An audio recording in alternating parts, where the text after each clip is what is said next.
Don't let these months fly by you. There is still time to get in that summer trip.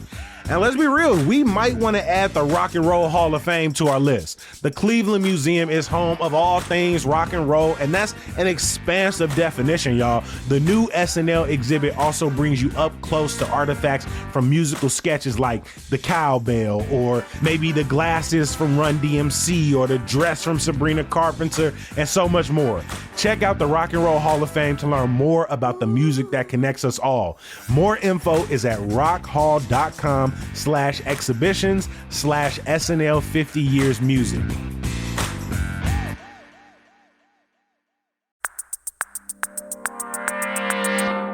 Today on CityCast Chicago, it isn't summertime without making time for our lakefront. And now that it's finally hot enough for most of us to actually get in Lake Michigan, because I ain't no polar plunger like some of y'all, we're revisiting our conversations with swimming and boat safety experts to learn how to keep ourselves and others secure in Chicago's waterways this summer. It's Monday, July 14th. I'm Jacoby Cochran, and this is what Chicago's talking about.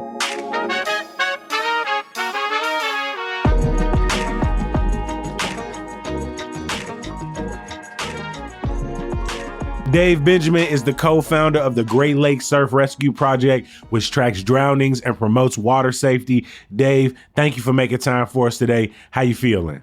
Feel good. It's been a very stressful week since the holiday, with water safety and drownings, unfortunately. I completely understand.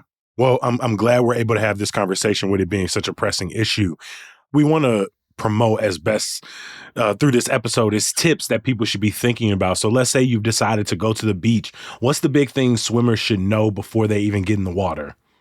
First of all, when people are going to the beach and they're looking at the weather, they're usually looking at, are we going to have sunshine and is it going to be hot? Are we going to have blue skies? But really, people should start getting tuned in with which way is the wind blowing, right? When you're standing at the water's edge, you're looking at the water. Is the wind coming onshore? Is it coming offshore? Or is it coming sideshore from one direction or the other? And the wind direction is going to have the impact on the types of currents you may encounter. So if the wind is directly onshore, you will have some waves coming onshore, and you could have your traditional rip currents where the rip current is pulling directly away from shore. But if you have a side shore current and it's hitting the beach at a side angle, you're going to get a long shore current that flows parallel to shore, and then it can hit a rip current channel and go out away from shore. And so that can be very dangerous, even if there's no waves or very little waves, because young children could enter the water in a shallow area on a sandbar. They slowly drift down the beach into deeper water, which could be over their head. For young children that are non-swimmers, they could literally just step into water over their head and they never come back up. And if you're not a strong swimmer and if you're not, comfortable in the water, in open water, it can have some tragic results. People think, I know how to swim, and that's water safety. But knowing how to swim is just knowing how to swim. And most people don't have the physical endurance to swim more than 25 yards if they were to get in trouble in the water. So you have to have eyes on the water at all times. With your young children, even with your adults, someone should be watching the water, kind of lifeguarding if you don't have lifeguards at the beach. And even if there are lifeguards, you should still have a water watcher. And that if somebody starts struggling in the water, we need to get them flotation immediately. Now, this is like the next level. Most people don't know what drowning looks like. But a drowning person is typically going to be facing shore, mouth at water level, their head is tilted back, their body's vertical, they're doing this climbing the ladder motion, or they may be pawing with both hands at the side. And when someone is in that active vertical posture, you have to get them something that floats immediately, because they're going to submerge in less than a minute. And then once they submerge, we have very little time to get them out of the water. And like you said, it becomes immediately more difficult once you lose that eye line because of, like you said, just how vast of a body of water we're talking about and the unpredictability of those currents. I mean, we obviously have Chicago beaches that have these designated swimming areas that lifeguards can see. Are there other designated swimming areas in the lake outside the beaches that people should be kind of paying attention to, being cautious of? Quite a few people may go from the Chicago area and go over to Indiana. There's like Indiana Dunes State Park. There's Michigan City, Indiana. There's several beaches. Some have lifeguards, some don't. If you get in trouble in the water and there's no lifeguards, you're on your own. We need to understand that would-be rescuers often become drowning victims. They go out there to try to help them, but the drowning person is in panic mode and they'll climb all over you and they could drown you. So a would-be rescuer needs to take something with them that floats. And when they get close to the drowning victim, they need to, say, "Hi, I'm here to help." Take the flotation, stick it in their chest, keep it between you and them so that they climb on the flotation and you back away until they calm down. So you talk about ways to identify if someone's drowning. You talk about some of the ways to go about potentially saving someone's life. But what if you're in the emergency? Maybe, I've gone out too far. I'm starting to panic a little bit. What should I do? What we advocate is if you're ever struggling in any body of water over your head, is that you flip, float, and follow. So it's the stop, drop, and roll of water safety. You flip over on your back and you float to keep your head above water, to calm yourself down from the panic of drowning, to conserve your energy, and then follow a safe path out of the water. If you have the ability, swim parallel to shore, then back to shore. If you're in a longshore current and you're flowing parallel to the shoreline, just go straight back to shore. Now this is one thing we didn't talk about yet, is a lot of beaches have breakwaters or piers, some type of solid structure that sticks out into the water. And oftentimes a longshore current will wash you down the beach, and when it gets to that pier, it becomes a structural current. It will go out and around that pier. Best case scenario is try to float the best you can, try to signal someone on the pier. Hopefully someone would be able to throw you a life ring. There's a lot of public rescue equipment out there. If you could throw that flotation device to the person, provide them the flotation, now you have the rope, you may be able to pull them to safety, or you're calling 911 that you have the Marine unit coming out and they're able to take over. But the priority is flotation. If you want to survive a drowning incident, you have to stay at the surface and continue breathing for as long as possible, or for professional rescue to arrive. I mean, Dave, how did you get involved in this work yourself? Unfortunately, when I was 40 years old, I was surfing in Lake Michigan and I had a bad wipeout and I got separated from my surfboard. And it was the first time I ever had any real trouble in the water. I knew how to swim. I grew up swimming, but I had a bad wipeout. I choked a little bit on water. I was being held under the water because I was in the impact zone of the waves and my surfboard wasn't tugging at my leash. And I just went to instant panic. And I was fighting and struggling, trying to get back up to the surface. And every time I was getting back up to the surface, another wave was crashing on my head and pushing me back down. And when I'm holding my final breath, thinking this is going to be it for me, and I quit fighting. It was winter surfing, so I had a 6mm wetsuit on, which is actually pretty buoyant if you're not fighting. It just naturally floated me back up to the surface when I quit fighting. And then when I got back up to the surface, I just kind of laid back and was breathing.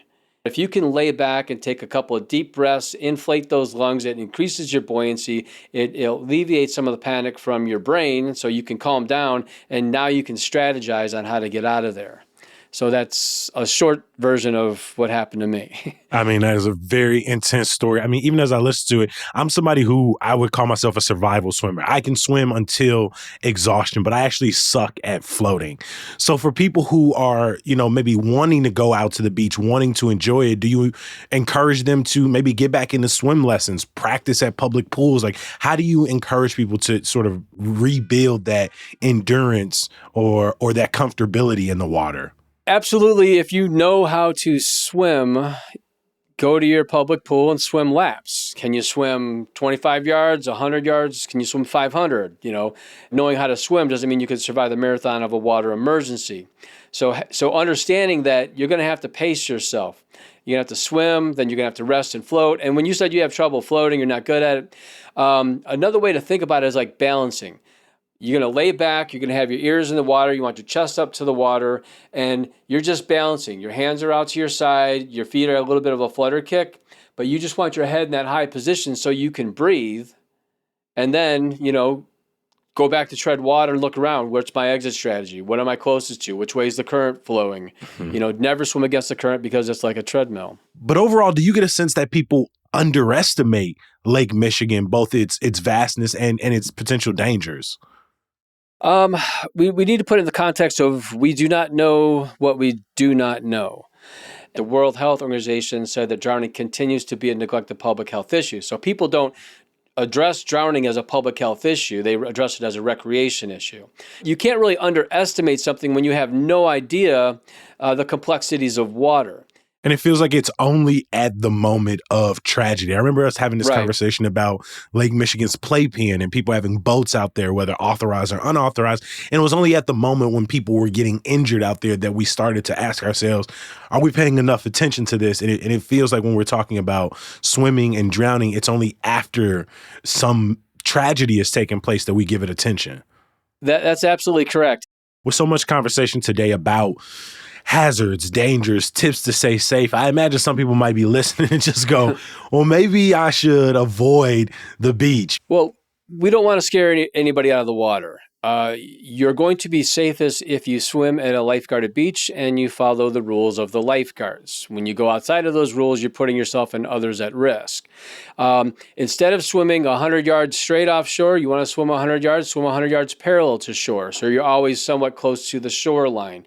They say swimming with a buddy can also help because if, someone starts to struggle and you have your friend there with you, they can maybe talk you off that panicking mode.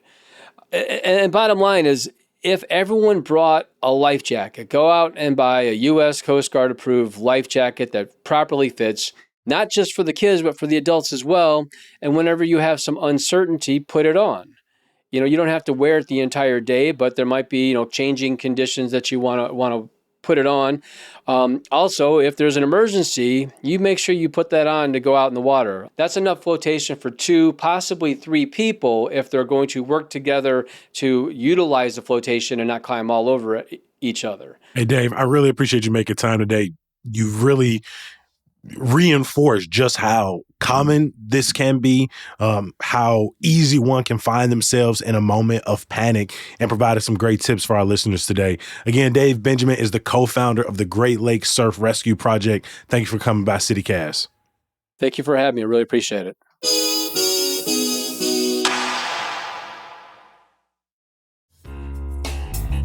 Look, I know the kids may not want to hear it, but it's almost back to school season, which can be very stressful on families. But one thing you can start checking off your list: preparing your student for Chicago Public Schools selective enrollment exam. It's coming up, and that's where Top Marks Prep is here to help.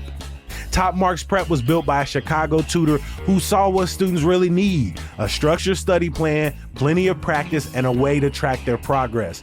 Top Marks starts with a free diagnostic test, then creates a personalized study plan based on what your student actually needs help with. There's video lessons, targeted practice questions, and unlimited full-length mock exams, all tailored to the CPS exam format. That October exam is coming up faster than you think, so don't wait to prepare. Sign up today at topmarksprep.com/citycast and receive 15% off. Again, that's topmarksprep.com/citycast.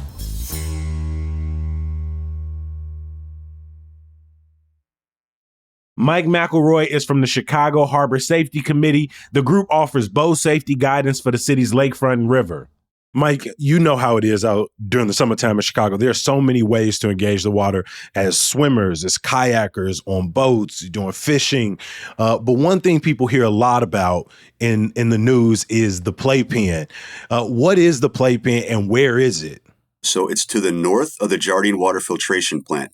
So let's say you're on a boat ride and you head out of Chicago Lock, heading due east to where the lighthouse is. And so this is leaving out of Navy Pier. Yes, straight east of Navy Pier. You go east of Navy Pier, make a left.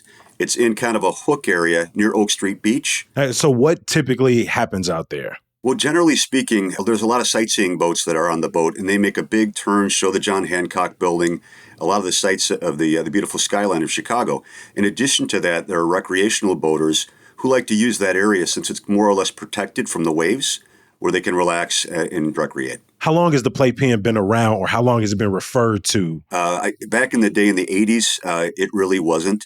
With the popularity and the affordability of small vessels and the increase in harbor space, I'd say in the last 15 years or so, we've started to see the rafting off. It's recreation, right? I mean, everybody should be able to go out and enjoy themselves, but they have to enjoy themselves responsibly. The moment you step on board a vessel, it's not like land. Completely different rules. The risk increases substantially. So you really have to be on your game and make sure that whatever you're doing is safe. What are like the safety rules for being out there? Well, the overarching safety rules are called the NAV rules. So the U.S. Coast Guard, our government has actually put these rules together for the specific reason to avoid injury or collision or elision. So the NAV rules, they're also code word is the rules of the road. Every boater is required to be familiar with the navigational rules. They prescribe specific instructions when meeting, when overtaking, when running at night, what type of lights that you need. This is free information. It's not hard to read. So if me and my friends putting money together and we out there on the boat, are we expected to know that, or is the person who, is, captain of the boat that we all pay for, is that the person who's responsible for that? Like, how much am I supposed to know going out there? So the operator of the vessel is responsible. Whomever is operating it is responsible to know the NAV rules. August is always a difficult month for boaters when it comes to casualties. So what are those factors that make August such a challenging month? Part of it's complacency. Folks are just getting ready to put their boats up for the winter. This is their last hurrah, chance to get out and enjoy the summer while the summer's still here. You have folks, commercial operators, who have been running all season long, and the NTSB has stated that the Chicago area waterway is one of the busiest and called it a congested waterway in a study that was done just a few years ago. Similar to bus drivers who are driving a bus downtown every day. The difference is a bus can stop in a moment. A boat, it could take an entire city block to stop. So that's a lot of stress for operators to be under, always thinking ahead. At the same time as we try to share this beautiful waterway with everyone, from the paddlers all the way up to the folks who are spending a weekend on their motorboat, or to even the sightseeing tours who've been plying these waters since 1935.